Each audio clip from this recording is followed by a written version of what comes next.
starting a live stream, and I am very nervous about the quality of what's going to happen here because we are not home. Um, I don't know, you cannot tell by this background, but we are in Armenia. We're in Yerevan right now, the capital of Armenia. It's also a holiday back in Jerusalem where apparently all the news is happening or not, and that's why we're here today. I figured, you know, if there was really going to be news, like there was crazy breaking news over the last couple days, and this, like I said, I think I even did a whole broadcast about like the hype of whether or not this was going to, this deal was going to transpire. And I can tell you, there's still been no news.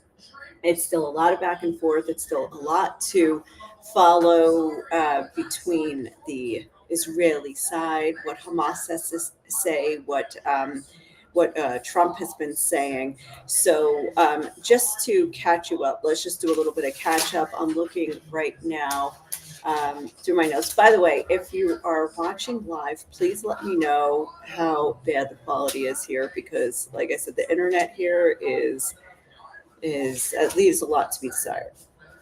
Okay, so um, okay, so you've had this. Trump said that this deal has to go forward, that it's now or never. Um, gave gave Hamas an ultimatum to respond to the deal. Said you've got 72 hours to release the hostages or to make the deal, say yes to the deal. Everybody literally thought, like when we were on our way out of Israel, we were thinking, wow, this is all going to happen while we're gone. I mean, that was the talk. But that was 3 days ago, and nothing's happened. In fact, and this is how you know that we're still like, put the brakes on with the hype. I think everybody's only just arrived in Egypt for the negotiations. So it's not even like anybody was already there waiting. It was like everybody still had to go. And so also another interesting thing is that the negotiations are in Egypt and not in Qatar, where they had been up until this point. So they moved it to Egypt. And so everybody's supposed to gather there today. I think Hamas was getting there first. I think the Israeli delegation was going today. And that's also interesting because it is yet another Jewish holiday. It is actually also right now the eve of October 7th. And the attacks that happened 2 years ago. And so people were waiting for this. The hostages are going to be released on October 7th. It's going to be exactly 2 years. And of course, that's all gone by the wayside, just in terms of the timing. In fact, there's a lot of analysis coming out about this. While Trump made it seem like it's this really a deal that's going to go forward, and everybody's agreed to it. Israel agreed to it. You saw Netanyahu live in Washington in a press conference with Trump saying, yeah, of course we agree to it. Hamas took a couple days, and then they said, well, we agree to the first part. But there are still major disagreements between, major gaps between what Israel wants and what Hamas wants as far as the deal, because the major demand on Israel's side is that Hamas will demilitarize. They'll give up their weapons, and Hamas is like, that's not going to happen. So right now they're just talking about release of the hostages and a release of Palestinian prisoners in Israeli jails, and that is pretty much the most that we're talking about right now is phase one. Now the Israeli military did slow down their bombardment, not totally, but of Gaza. There has they pulled back. They've held back, in some of their campaigns there, but there's still fighting going on. In fact, some of the fighting going on, interestingly enough, is this little breakout of a small civil war between Hamas and the Al Mujahida clan in Gaza. And they were actually going at it for a couple of days. And so that is might still be going on, and that's happening in Gaza City, around Gaza City. Now, just because a clan or a group in Gaza is anti-Hamas or is fighting Hamas, it doesn't mean that they're anti-Israel or pro-Israel. In fact, the Al Mushaida put out an announcement that that because Israel made a comment about it, and they said, like, no, don't portray us as collaborators. We're not with you on this. There's another group there, Abu Shabab, and then there's another group. Oh, let me get this information that I have. And guys, please let me know if you're watching live. Please let me know how bad the what do you call it is the quality is here.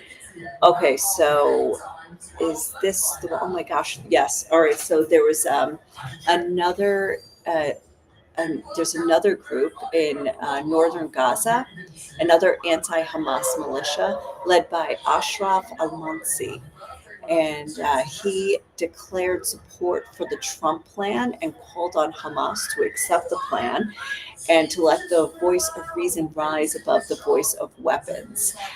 So another interesting thing to note: the person who put this out noted that there was a Neviot water bottle on his desk. Neviot is an Israeli water company, and so that was interesting because he said this is not part of the aid that's getting into Gaza. So what was that from? Like, was there a soldier in his office that left the bottle there? Was there a soldier behind the camera saying, say this? I mean, I don't know. So that's very interesting. All right, and here's a random fun fact. I need to find out what happened in the Syrian elections because there's an American Jew born in Damascus, a Syrian Jew that lives in America who went back to Syria and decided to run for a seat in parliament. Henry Hamra. So let's see what happens with him. I think there was some sort of like technical malfunction with the election. So I'm sure there's no corruption to see there, right? Okay, so let me find out. I had some other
This is still on.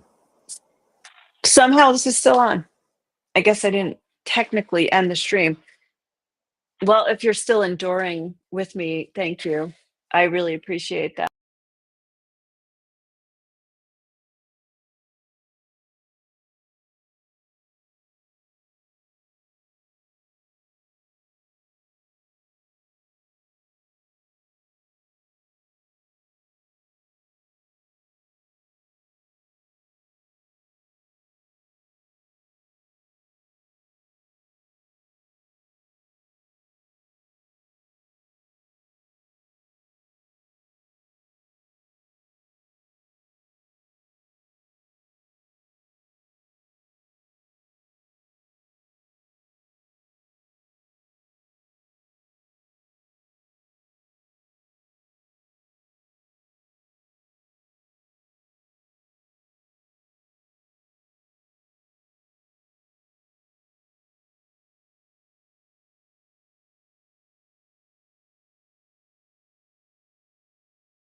Is it actually working now?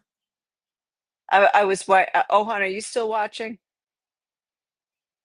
It says 4 people are actually tuned. Oh my god, I'm watching myself. I just came back. I just came on Facebook to check, but this is just a complete disaster, an internet disaster. It's funny because I was like, "Oh, there's so much news that's been happening. We should do an update." But then again, I kind of knew this was going to happen, but I valiantly moved forward anyway with this total train wreck of having a good connection. Um, well, so I think it was basically, let's put it this way, because this is probably I'm going to get interrupted another 100 times. If you were looking for news about the deal that was supposed to happen when it was announced, like over a week ago, uh, it's it's going to be several more days until we know anything, most likely. And even then, to work out the arrangements of hostage release and prisoner exchange is going to, or prisoner release is going to take a while. Um, oh, hon, thank you. You know what? This is how bad the internet is. I don't see your comments here. I see them here. Okay. Because I have data here, but not there. So this deal is there's still major gaps between Israel and Hamas. There's still Hamas that, it's interesting if they actually agree to give up the hostages. They're supposed to give up all 48 hostages, dead and alive. And if they do that, they will lose all of their collateral. So then what will they really do that? I mean, it's still a major question that we have to consider that though they have entered the negotiations, even just that simple move might just have been about buying time. Then there's Israel, which I think, between the pressure from President Trump and the pressure from his own people, that Netanyahu agreed to, said he basically has to take this deal. It does look better for Israel than it does for Hamas. I mean, depending on your perspective. I mean, there's many in Israel that would say, oh, no way, we can't give up any positions that we've gained militarily. That would be like defeating the whole purpose of what we've done up till now. But on the other hand, there are hundreds of Israelis, even right now on this holiday evening, camped outside Prime Minister Netanyahu's house in Jerusalem. They set up a sukkah or a tent on the street there, and they're going to stay there during the holiday of Sukkot. And they're going to stay there. They have said in the past until all the hostages are released. So the hostages' families are there now. In fact, I just saw even John Polin, who was the father of Hirsch Goldberg Polin, the hostage that was executed in a Hamas tunnel over a year ago. He was there as well for this event that they just had. I'm just looking at some of the pictures here of them set up there outside the prime minister's house. So um, here, what they're saying is that they set up this sukkah or tent outside the house, and with their support, they're calling it the Save Them Sukkah outside the prime minister's residence. And so they have uh, been, um, again, the hostage families have just basically been through just many peaks and valleys with, whether or not there's going to be a deal, and how soon. There were the trickle releases earlier this year of like three people at a time once a week. That went on for a couple of weeks, and then the door was slammed on that with about 50 hostages left. I think the army recovered 2 bodies since then, but no living hostages. And then before that, of course, were hostage releases like well over a year before that, just after the war started. But this year, October 7th, falls on a holiday, a Jewish holiday. So there will also not be any official events, government sponsored events tomorrow to commemorate October 7th. And so that's another issue that the families have, and a lot of the kibbutzim who are very more left wing and definitely opposed to the current government, which is extremely upset that the commemorations, they're going to hold their own commemorations, some of them. So in the last week, there was also the flotilla that floated from Spain originally. I think it came from about a couple hundred activists on about 40 ships, boats, little boats on their way to Gaza to bring humanitarian aid. That didn't work out for them, as we know. 42 boats, 470 people. They were all arrested by the Israeli Navy. Stopped and boarded the ships a couple days ago. Took them into custody and eventually had a Turkish airline fly them out of there. Um, at some point, um, even one of the Israeli ministers, Itamar Ben-Gvir, went in there and said they were like yelled at them while they were sitting there, saying you're evading terrorists. And then he went in and he said, "Look, there's no humanitarian aid here." I mean, there humanitarian aid would not have, there are other ways to get it in there, and of course, whatever they would have been able to bring in on the boats would not have made a difference. So it was clearly just a publicity stunt, and now there's another one sailing again, and we know it's not going to make it through because there's a naval blockade, there's a military blockade around Gaza. In the waters, been there for years, so everybody knows it's not getting through. But continue to send your boats, and of course, this is part of the Greta Thunberg um, brigade. She's one of the big figures there leading this. Um, okay, that's that's about it for the news.